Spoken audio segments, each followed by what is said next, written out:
Welcome to This Explainer. Today, we're diving straight into Australia and Oceania. We're looking at a region where you can find the world's oldest continuous living cultures, standing shoulder to shoulder with some of the most modern cities on Earth. It's a truly fascinating journey into a place where ancient history and modern life are intricately woven together with the very landscape itself. Let's get started. So here's our game plan for today. 1. Ancient roots and traditions. 2. Colonization and cultural shifts. 3. Living with the land. And 4. Modern multiculturalism and culture. Section 1. Ancient Roots and Traditions, the Indigenous Foundations. To really grasp what makes this region tick, we first have to understand what it actually means to be native here. It's not just about geography, you know? Originating naturally in this specific place means the culture is literally born from the dirt and the sea. These indigenous roots, they're the absolute bedrock of everything we're about to explore, shaping a worldview that has survived and adapted over tens of thousands of years. Now, the Pacific isn't just some random scattering of islands. It's actually a highly organized cultural tapestry that covers literally a third of the globe. It breaks down into 3 primary subregions: Polynesia, Micronesia, and Melanesia. When you understand these groupings, it reveals incredibly deep, shared ancestral ties and linguistic connections. It's basically mapping human migrations that stretch across thousands of miles of open ocean. Mind-blowing, right? For Aboriginal Australians, the absolute core of all spirituality is the dream time. But, and this is crucial, it's not just a story about the past. It's a complex, ongoing understanding of the world. It intertwines creation, ancestral beings, and the stories that continuously sustain both the land and the people today. It dictates laws, social structures, and a profound ecological balance that nomadic societies have maintained for millennia, using ingenious tools like the boomerang. Right across the water in New Zealand, the Maori people maintain a culture rich with sacred Maori meeting grounds and beautiful ancestral moko tattoos. But their most globally recognized tradition? That's gotta be the haka.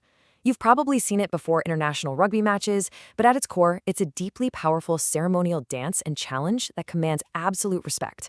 It channels the fierce spirit of their ancestors and serves as a vital expression of community strength and pride. Meanwhile, Polynesian culture has mastered something truly extraordinary: the art of wayfinding and celestial navigation. Just imagine navigating the vast, seemingly endless Pacific Ocean using absolutely zero modern instruments. No GPS, no compasses. By meticulously reading the stars, the exact swell of the ocean, and even the flight paths of birds, these navigators connected distant islands centuries before modern tech even existed. It is an ancient science of just unparalleled precision. So when we map out this history, we see a really fascinating progression.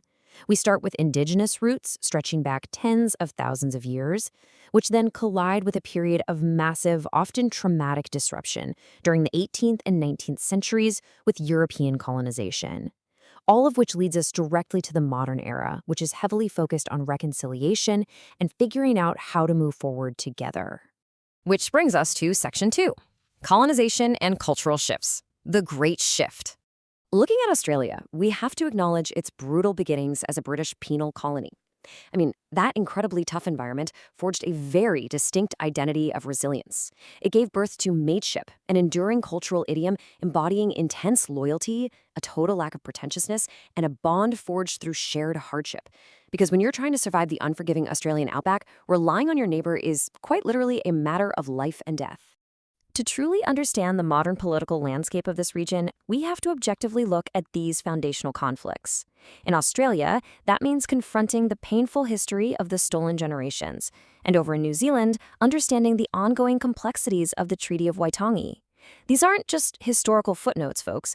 They are the very center of modern political discourse. True reconciliation today depends entirely on a clear-eyed acknowledgement of these past events. In Oceania, the environment is the culture. Just let that sink in for a second. The land and the ocean here, they aren't just scenic backdrops or resources to be mined.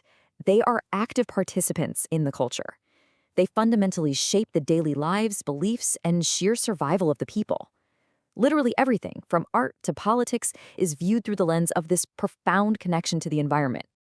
Section 3. Living with the land. Human-environment interaction.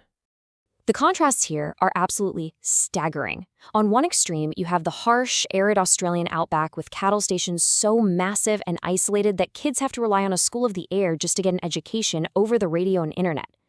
Contrast that dry, red isolation directly against the island nations, where life is completely engulfed by the water. These communities rely entirely on the ocean for daily food, vital transport, and a global tourism industry that keeps their economies afloat. And this relationship with the land is constantly being tested. Historically, we see incredible ancient sustainability, like indigenous fire stick farming, a brilliant practice that actively and carefully managed the ecosystem to prevent massive wildfires and promote new growth for thousands of years. But today, well, that balance is threatened by severe climate crises, tragically illustrated by the rapid bleaching and degradation of the Great Barrier Reef. It's a stark reminder of our changing global footprint. All right, Section 4, Modern Multiculturalism and Culture, the Modern Canvas. This cultural evolution is just incredibly dynamic. We start with high immigration, particularly from Asia and the Middle East, creating a massive, vibrant melting pot. This quickly transforms cities like Sydney and Auckland into diverse, cosmopolitan centers just brimming with new culinary scenes, music, and festivals. And ultimately, these incredibly diverse populations find common ground and profound unity in massive shared sporting passions, whether they're rallying behind Australian rules football, cricket, or the undeniable force of New Zealand's All Blacks. But amidst all this modern bustle, ancient traditions remain remarkably vibrant. Indigenous art isn't just decorative, it's a living archive. Take dot painting, for example. These intricate visual symbols are actually really complex storytelling devices. Historically, the dots were sometimes used to obscure sacred knowledge from the uninitiated, while still successfully passing down deep ancestral wisdom, survival maps, and history across generations. To wrap up this explainer, I want to leave you with a thought to ponder. Looking at everything we've covered today, from ancient celestial navigation to the bleaching of the Great Barrier Reef, right through to today's bustling, diverse cities, how will Oceania balance its deep, ancient roots with the crushing weight of modern environmental challenges? It is without a doubt the defining question for the future of this incredibly dynamic region. Thanks for joining me.